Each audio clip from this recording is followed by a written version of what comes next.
السلام علیکم صلی اللہ علیہ وسلم.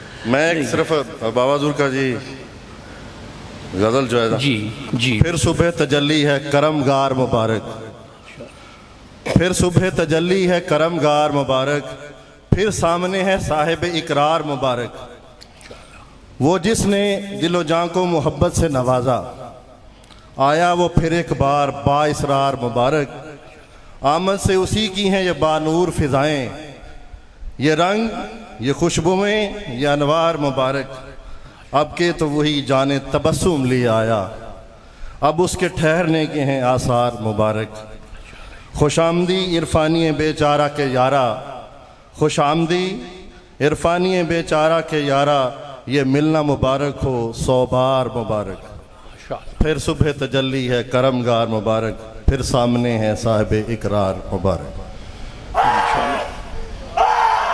بس اللہم صلی اللہ سیدنا استقامت عطا فرما، دستگیری عطا اپنے نیک لوگوں کے، اپنے صالحین کے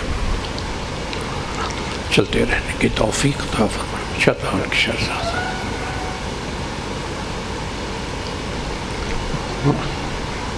اپنی پناہ میں رکھ اور دستگیری میں جو کرم مجھے فضل شکر ادا کرتے رہنے کی توفیق عطا فرماتا رہا. سب کی حاضری اپنی بارگاہ میں، سب کو نیک جانا، یہ تکلیفیں اسی میں نجات عطا فرما. سب حاضری جاتے حرمین شریفین کی زیارت نصیب کر، باہمر مسلمان بننے کی توفیق عطا فرما. ربنا آتنا فی الدنیا حسنہ وفی الآخرۃ حسنہ وقنا عذاب النار. وصلی اللہ تعالی علی خیر خلقہ نور عرشہ سیدنا و مولانا محمد وعلی آلہ وصحبہ الہ بصدقہ ذات سید کائنات، بصدقہ مولا علی مشکل کشا، بصدقہ امامین کریمین، بصدقہ خواجگان عالی، بصدقہ مرشد کریم، قبولیت عطا فرما، مزید عطا فرما، نعمت کرم اور عافیت روح عطا فرما. صلی اللہ تعالی علی خیر خلقہ نور عرشہ سیدنا و مولانا محمد وعلی آلہ وصحبہ.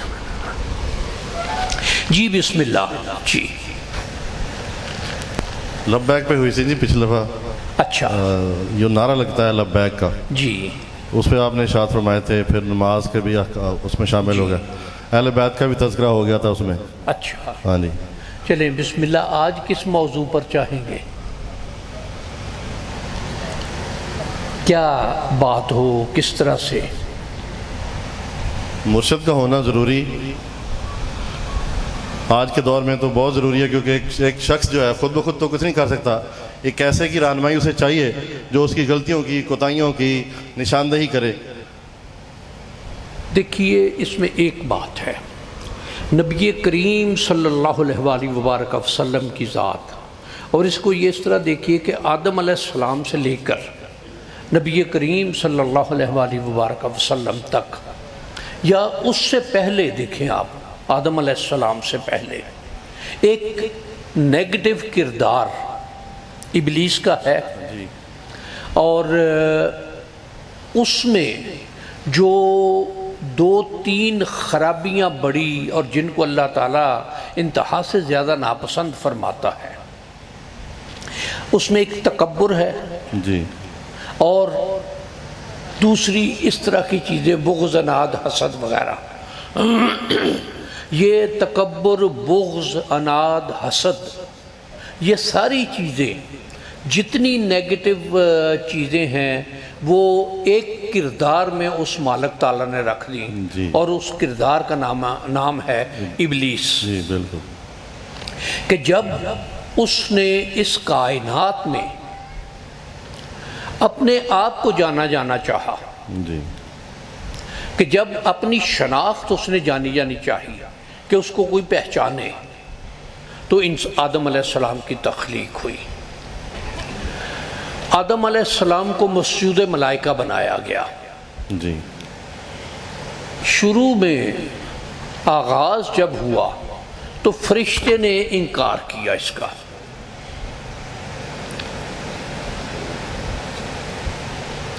کہ جب اس مالک تعالیٰ نے یہ ارشاد فرمایا کہ انی جاعل فی الارض خلیفہ، کہ میں زمین پر اپنا ایک نائب مقرر کر رہا ہوں، قالوا اتجعل فیہا من یفسد فیہا ویسفک الدماء، تو یہ تمام ملائکہ نے، اور ابلیس کا شمار اس وقت ملائکہ کے ساتھ، جماعت ملائکہ میں یہ فرشتہ نہیں تھا، لیکن اس کا شمار جو ہے یہ ملائکہ کی جماعت میں ہوتا تھا، کہ ان سب نے یہ کہا قالوا اتجعل فیہا من یفسد فیہا ویسفک الدماء، کہ بار الہ تو اسے اپنا نائب بنا رہا ہے، اسے اپنی نیابت دے رہا ہے، اسے اپنے اختیارات کا آگے مالک بنا رہا ہے، جو خون بہائے گا، خرابیاں پھیلائے گا، فساد کرے گا۔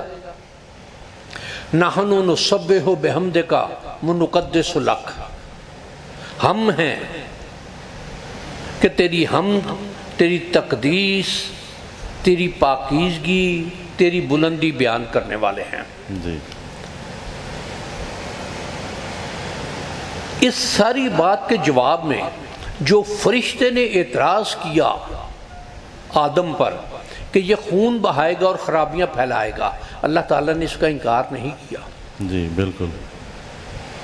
قال انی عالم ما لا تعلمون، یہ ارشاد فرمایا کہ جو میں جانتا ہوں وہ تم نہیں جانتے، کہ فرشتے نے جو اعتراض کیا تھا خون بہائے گا اور خرابیاں پھیلائے گا، یقیناً یہ بھی اس کی دی ہوئی اطلاع تھی، اس نے ان کو بتایا کہ یہ انسان اس طرح کا ہوگا، لیکن اس نے یہ کہا کہ یہ ہیں اس میں، لیکن جو میں جانتا ہوں وہ تم نہیں جانتے، میں آدم کی تخلیق کیوں کر رہا ہوں، اور پھر جو آدم کو اعزاز عطا ہوا کہ خلقتہ بیدیہ، جی یہ وہ ہے جسے اس نے اپنے ہاتھوں سے تخلیق کیا۔ اب اللہ تعالیٰ اس کے ہاتھ شمار کرنا یا تصور کرنا یہ گناہ عظیم ہے، لیکن ایک بات کو سمجھانے کے لیے کہ خلقتہ بیدیہ، کہ اسے میں نے اپنے ہاتھوں سے تخلیق کہ اپنی پوری، پھر یہ کہ وَإِذَا سَوَّيْتُهُ وَنَفَخْتُ فِيهِ مِن رُوحِي، کہ جب میں اس کی نوک پلک سنوار دوں اور اپنی روح میں سے اس میں پھونک دوں، فَقَعُوا لَهُ سَاجِدِينَ، تو تم سب اس کے سامنے سجدے میں گر جانا، لیکن فرشتے نہیں گرے۔ پھر جب اس نے یہ سوال و جواب ہو گئے اللہ تعالیٰ کی بارگاہ سے، اللہ تعالیٰ کے ساتھ، تو فرشتوں نے سرنڈر کر دیا، فرشتے اس کے سامنے سجدے میں گر گئے، الا ابلیس ابا واستکبر وکان من الکافرین، اس نے انکار کیا اور خام خواہ یوں ہی بغیر وجہ کے اپنے آپ کو بڑا جانا، اس نے تکبر کیا، اس نے استکبار کیا، وکان من الکافرین، اور وہ کافروں میں سے ہو گیا۔ اب یہ کہ جب اللہ تعالیٰ نے اس سے یہ کہ تم نے یہ کیا کیا، کیوں انکار کیا، تو جو اس کا تکبر کا کہ تم نے کیوں انکار کیا اس کا، انا خیر من، کہ میں اس سے بہتر ہوں۔ اب اس نے اس کے اللہ تعالیٰ کے خالق ہونے کا انکار نہیں کیا، خلقتنی من نار، کہ تو نے مجھے آگ سے پیدا کیا ہے، وخلقتہ من طین، اور اسے مٹی سے پیدا کیا ہے۔ اب ایک فزیکل دیکھیے، آگ زمین پر ہی جلتی ہے، لیکن اس کا شعلہ اوپر کو اٹھتا ہے، مٹی نیچے کو بیٹھتی ہے، یہ پاؤں کے نیچے روندی جاتی ہے، ہر طرح سے اس کا کہ میں بہتر اس سے کہ میری تخلیق تو نے آگ سے کی ہے اور اسے تو نے مٹی سے تخلیق کیا ہے۔ اور اس سے پہلے اس کا یہ کہنا کہ انا خیر من، کہ میں اس سے بہتر ہوں، میں اس سے بالا ہوں۔ اب یہاں آ کے ایک بات آتی ہے کہ اس نے اپنے علم پر یا اپنی سمجھ پر انحصار کیا اور اللہ کے حکم کو اس نے انکار کر دیا۔ جبکہ اللہ تعالیٰ پہلے یہ بات ارشاد فرما چکا ہے کہ انی عالم ما لا تعلمون، جو میں جانتا ہوں وہ تم نہیں جانتے۔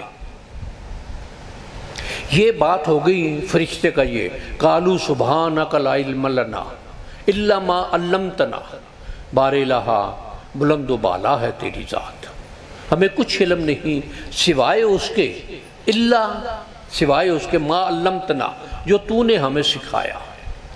اب یہ دیکھیے اس وقت پھر ابلیس نے اللہ تعالیٰ سے اس بات کی مہلت لے لی کہ تیرے راستے پر چلنے والوں کو بھٹکاؤں گا، بہکاؤں گا، اور اس کو اس نے بھی تسلیم کیا الا عبادک منہم المخلصین، کہ جو صاحب اخلاص ہیں تیرے عباد وہ میرے بہکاوے میں نہیں آئیں گے۔ اب انبیاء کرام کی اس کائنات میں آمد کا سلسلہ وہ تمام تر انسان کی فلاح و بہبود کے لیے، اسے راستے پر رکھنے کے لیے، نبی کریم صلی اللہ علیہ وآلہ وبارک وسلم کی آمد کے بعد سلسلہ انبیاء ختم ہے۔ جی رشد و ہدایت انسان کی ضرورت ہے، اس لیے کہ ابلیس ابھی اس کائنات میں موجود ہے۔ بالکل، اور یہ بھی حدیث مبارک ہے کہ ابلیس تمہارے خون کے طرح تمہارے جسم میں دوڑتا ہے، خون کے ساتھ۔ اب انسانی مزاج کے حوالے سے یہ بات دیکھیے کہ انسان میں یہ قرآن مجید کا ارشاد ہے کہ جلد بازی بہت ہے، یہ اپنے عمل کا ریوارڈ فوری چاہتا ہے۔ جی عبادات یا یہ چیزیں، یہ ان کا ریوارڈ تو اخروی زندگی میں ہے، اس زندگی کی مکمل ہونے کے بعد، موت آنے کے بعد جب ہم اللہ کی بارگاہ میں پیش ہوں گے۔ تو یہ اب ابلیس تو مسلسل اپنا کام کر رہا ہے، انسان کا جو وہ اس کو بھٹکاتا ہے، بہکاتا ہے، پھسلاتا ہے، دین سے دور کرتا ہے۔ اس کے لیے پھر انبیاء کرام کے بعد یہ سلسلہ اولیاء جو ہے کہ ان کو کہ اللہ کا ولی ہی وہ ہی ہے، یہ قرآن مجید میں جو ارشاد ہے اللہ ولی الذین آمنوا یخرجہم من الظلمات الی النور، اللہ اہل ایمان کا سرپرست ہے، انہیں اندھیروں سے نکال کر روشنیوں کی طرف لے کر آتا ہے۔ والذین کافروا اولیاءہم الطاغوت یخرجونہم من النور الی الظلمات، اور جو کافر ہیں وہ طاغوت کے ساتھی ہیں، وہ انہیں روشنیوں سے اندھیروں کی طرف لے کر چلتا ہے۔ انسانی مزاج کی بات جو ہے اس کو دیکھیے، انسان اس کائنات میں گناہ جتنے ہیں یا ناپسندیدہ باتیں جتنی ہیں ان کا ریوارڈ فوری ہے، جی بالکل، ان کا نتیجہ فوری مل جاتا ہے۔ مثلاً قرآن مجید میں جس طرح سے یہ ارشاد ہے کہ یا ایھا الذین آمنوا انما الخمر والمیسر والانصاب والازلام رجس من عمل الشیطان، کہ اہل ایمان شراب، جوا، پانسے اور فالے یہ کبھی شیطانی عمل ہیں، فاجتنبوہ لعلکم تفلحون، ان سے بچ کر رہو تاکہ تمہیں خیر ملے، فلاح ملے، پاکیزگی ملے، تمہیں کامیابی ملے۔ پھر انما یرید الشیطان ان یوقع بینکم العداوۃ والبغضاء فی الخمر والمیسر، شیطان تو یہ چاہتا ہے کہ شراب اور جوئے کے ذریعے سے تمہیں نماز سے اور اللہ کے ذکر سے روک دے اور تم میں بغض اور عناد ڈال دے۔ جی فَهَلْ أَنْتُمْ مُنْتَهُونَ، کیا تم اب بھی نہیں رکو گے؟ اب یہ چیز دیکھیے، ایک یہ ہے کہ گناہ جتنے ہیں ان کا ریوارڈ فوری ہے۔ کسی نے شراب پی ہے، اس کو اسی وقت نشہ ہوا، یا جس مقصد کے لیے اس نے پی اس کو اس کا ریوارڈ فوری مل گیا۔ کسی نے جوا کھیلا، زنا کیا، یا اور جس طرح کے کبھی شیطانی عمل ہے۔ ایک دوسری بات، ایک واقعہ ہے، واقعہ کربلا کے حوالے سے۔ عمر ابن سعد، یہ اس کو شامی حکومت سے، دمشق کی حکومت سے ایران کی حکومت کرنے کا اس کو لیٹر مل گیا۔ اسی اثناء میں یہ خبر آ گئی کہ امام حسین علیہ السلام مکہ سے اپنا حج کا سفر مختصر کر کے اور اس طرف چلے ہیں۔ تو ابن زیاد نے انہیں بلایا، ان سے کہا کہ جی اس طرح حسین ابن علی کا راستہ روکنا ہے، ان کو یہاں تک نہیں پہنچنے دینا۔ اس نے ایک بات کہی کہ اگر یہ میرے بجائے کسی اور سے کام لے لیں، اس نے کہا اور بہت مل جائیں گے، تم پھر وہ جو ایران کی حکومت کا پروانہ ہے وہ واپس کر دو۔ جی اس نے عمر ابن سعد نے یہ بات کہی کہ مجھے مشورہ کر لینے دے۔ گھر آیا، اپنے بیٹوں سے اس نے مشورہ کیا، 2 بیٹے اس کے۔ بڑے نے یہ بات کہی کہ لگتا ہے دین کو دنیا پر ترجیح دے رہے ہو، دنیا کو دین پر ترجیح دے رہے ہو، کہ دنیاوی معاملات جو ہیں ان کو تم اولیت دے رہے ہو اور دین کے معاملات کو پس پشت ڈال رہے ہو۔ یہ ایک بات اس کو آ گئی کہ یہ حکومت نہیں قبول کرنی، جو نواسہ رسول ہیں ان کی مدد کرنی ہے۔ جی دوسرے بیٹے سے پوچھا، اس نے ایک فکرہ کہا کہ یہ نقد ہے وہ ادھار ہے، جی کہ یہ جو تمہیں خط ملا ہے حکومت کا، پروانہ ملا ہے، یہ نقد ہے، یہ ابھی ہم انجوائے کریں گے اس کو۔ جو حسین ابن علی علیہ السلام کی معاونت کرنی ہے وہ جزا آخر میں ملے گی۔ جی تو یہ جو ہے نقد جو ہے وہ لو، ادھار کی بات پھر دیکھی جائے گی۔ اب یہ مزاج کی بات ہے، یہ انسانی مزاج میں یہ بات ہے، اور اس کو ابلیس نے بھی تسلیم کیا کہ الا عبادک منہم المخلصین، کہ جو تیرے عبادت گزار صاحب اخلاص ہیں وہ میرے بہکاوے میں نہیں آئیں گے۔ اب یہ صاحب اخلاص نہیں تھے تو دنیاوی معاملے کو ترجیح دی۔ جی جی اب اس میں یہ ہے کہ نبی کریم صلی اللہ علیہ وآلہ وبارک وسلم آپ کے اس کائنات سے تشریف لے کے جانے کے بعد امت کی رہنمائی کیسے ہو، دین کے احکامات کیسے ہو۔ کیا آج کے دور میں ایک لفظ بڑا کھلا، ہم منافق نہیں ہیں بہت بڑے، نعرہ تو یہ پچھلی دفعہ کی بات جو ہے، نعرہ تو ہم لگاتے ہیں کہ غلامی رسول میں موت بھی قبول ہے۔ جی کیا ہم دین کے احکامات پر عمل کرتے ہیں؟ کیا ہمارے وہ اعمال ہیں، ہماری وہ سوچیں ہیں، ہمارے وہ انداز ہیں، ہمارے وہ طریقے ہیں؟ نبی کریم صلی اللہ علیہ وآلہ وبارک وسلم کا ارشاد ہے کہ انما بعثت لأتمم مکارم الاخلاق، میں لوگوں کے اخلاق سنوارنے کے لیے کائنات میں بھیجا گیا ہوں۔ کیا ہمارے جو اخلاق ہیں وہ کسی کے سامنے پریزنٹ کرنے کے قابل ہیں؟ کیا، اور جس طرح سے قرآن مجید میں کہ لقد کان لکم فی رسول اللہ اسوۃ حسنہ، اے لوگوں تمہارے لیے اللہ کے رسول کا انداز گزران ایک بہترین طریقہ ہے۔ کیا ہم آج کے دور میں جو عمل کر رہے ہیں کیا وہ مناسب ہے ہمارے لیے؟ جو قرآن مجید کا حکم ہے ہمیں کہ لقد کان لکم فی رسول اللہ اسوۃ حسنہ، کہ ان کا انداز طریق تمہارے لیے بہترین انداز ہے، کیا ہم اس کی ایک لمحے کے لیے بھی کوئی کر رہے ہیں؟ مثلاً ایک شے دیکھیے کہ ایک حکم ہے اپنی نگاہوں کی حفاظت کرو، کیا ہم لوگ اپنی نگاہوں کی حفاظت کرنے میں ہیں؟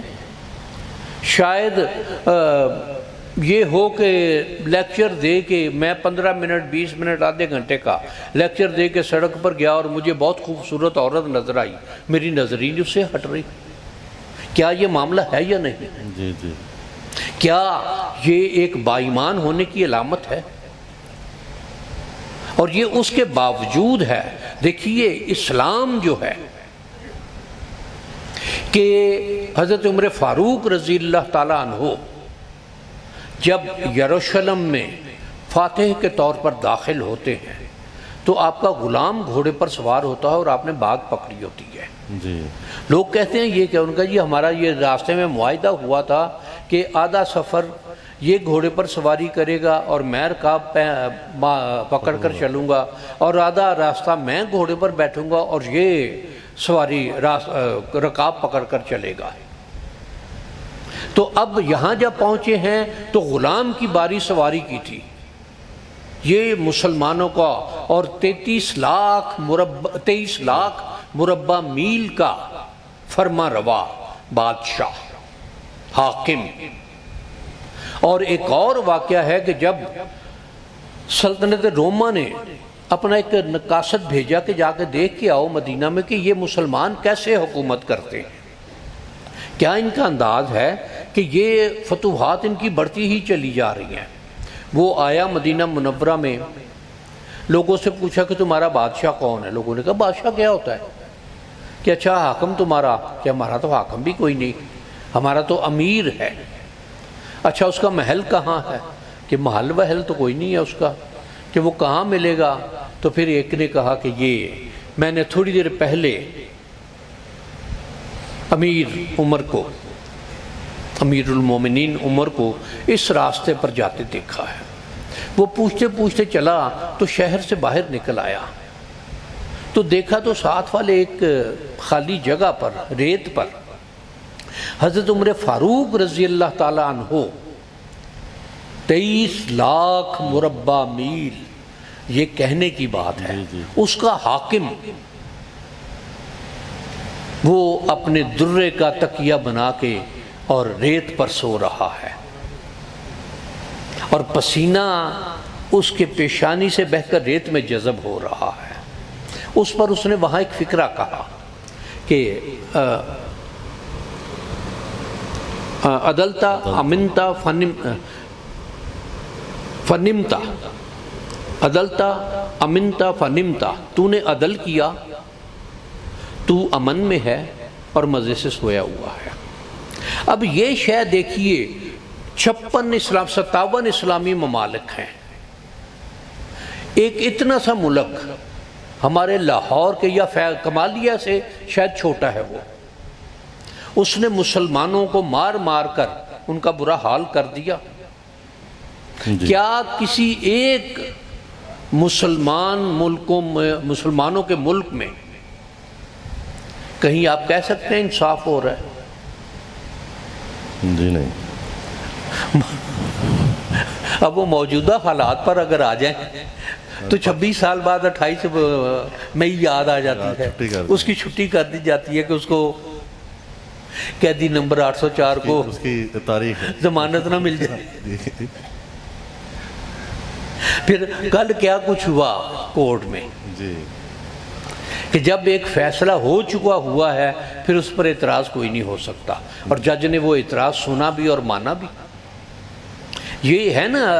اور اس کو ایک انگریزوں کے حوالے سے کہ سیکنڈ ورلڈ وار میں جی، انگلینڈ میں چرچل وزیر اعظم تھا ان کا، کسی شخص نے سوال کیا کہ جی جو انگریز فوجیں ہیں وہ شکست کھا رہی ہیں، تو چرچل نے ایک جواب دیا کہ کیا ہماری عدالتیں انصاف کر رہی ہیں؟ اس نے کہا کہ اس کا اور اس کا کیا تعلق؟ اس نے کہا مجھے بات کا جواب دو کہ ہاں انصاف تو کر رہی ہیں عدالتیں۔ اس نے کہا اگر ہماری عدالتیں انصاف کر رہی ہیں تو پھر فکر مند ہونے کی ضرورت نہیں ہے۔ اور آج 57 اسلامی ممالک، اگر ایک اتنا سا ملک، اس نے مرغا بھی بنایا، اس نے شلوار بھی اتاری اور جوتے بھی مارے کہ تشریف کو سرخ لال کر دیا، سرخ لال سے اس نے مار مار کے جوتے اور اس کا ماس اڑا دیا، کیوں ہے؟ اس لیے کہ ہمارے ہاں انصاف نہیں ہے۔ ہم مسلمان کہنے کو تو ہیں، کیا ہم میں مسلمانوں والے طریقے ہیں؟ آپ کے سوال سے یہ ہٹ گئی بات تھوڑی سی، میں دوبارہ آتا ہوں اس بات پر، کیا یہ طریقے ہیں؟ کیا یہی دین کے طریقے ہیں؟ کیا یہی ہمارا قرون اول جو ہے، جو ہمارا شروع کا زمانہ ہے اسلام کا، کہ اس میں مسلمان جس طرف نکلتے تھے؟ اب ایک شے دیکھیے، ایک باربروسا ایک نام کا یہ تھا مسلمان افواج کا امیر البحر، سمندر کا انہوں نے نیول چیف ان کا۔ یہ شخص بنیادی طور پر قزاق تھا، اور اس کے بارے میں تاریخ میں یہ بات ہے کہ اتنا اس کا ایکسپیرینس تھا کہ یہ ہوا سمندر میں چلتی تھی، اس سے یہ اندازہ کر لیتا تھا کہ یہ طوفان کوئی آنے والا تو نہیں ہے، سمندر کا مزاج کیسا رہے گا۔ اس کے بارے میں یہ ہوا کہ جب اسپینش افواج نے بغداد کا محاصرہ کر لیا تو یہ شخص ہے جس نے سمندری جہاز ریت پر چلا دیے، اور کئی 100 کلومیٹر کہ اس نے بہت کوشش کی کہ اپنے محاذ تک پہنچ سکے، نہیں پہنچ پایا، اس قدر سخت ناکہ بندی تھی۔ اس نے لکڑی کے تختے بنوائے، ان پر چربی ملی، اور کئی 100 کلومیٹر کا فاصلہ طے کر کے رات کے وقت میں پہنچا، اور صبح جب دشمن کی فوجوں کے سامنے اس کی فوجیں کھڑی تھی، اسی پر بھاگ گیا دشمن کہ یہ سامنے کیسے آ گئے ہمارے، یہ تو پیچھے تھے، سمندر میں تھے، ہم نے تو بندرگاہ کا محاصرہ کیا ہوا تھا، یہ بندرگاہ کی حفاظت کے لیے۔ ایسے جذبے کے لوگ جب موجود تھے، پھر اس وقت بحریہ ٹاؤن بنانے والا کوئی نہیں تھا۔ آج تو کرپشن بھی جائز کہہ رہے ہیں نا، یہ ہم نے کر لیا تو کون پوچھنے والا ہے، یا کوئی کیوں پوچھے۔